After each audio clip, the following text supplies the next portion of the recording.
The National Weather Service in Chicago has issued a special marine warning for nearshore waters from Northerly Island to Michigan City, open waters from Wilmette Harbor to Michigan City out to Mid-Lake until 10 p.m.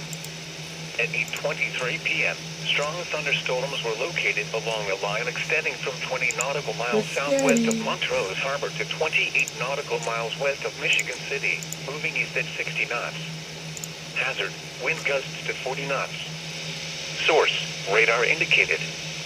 Impact, small craft could be damaged and briefly higher winds and suddenly higher waves. Strong thunderstorms will remain over mainly open waters.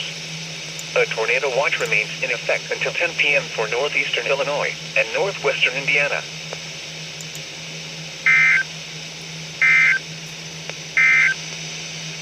This is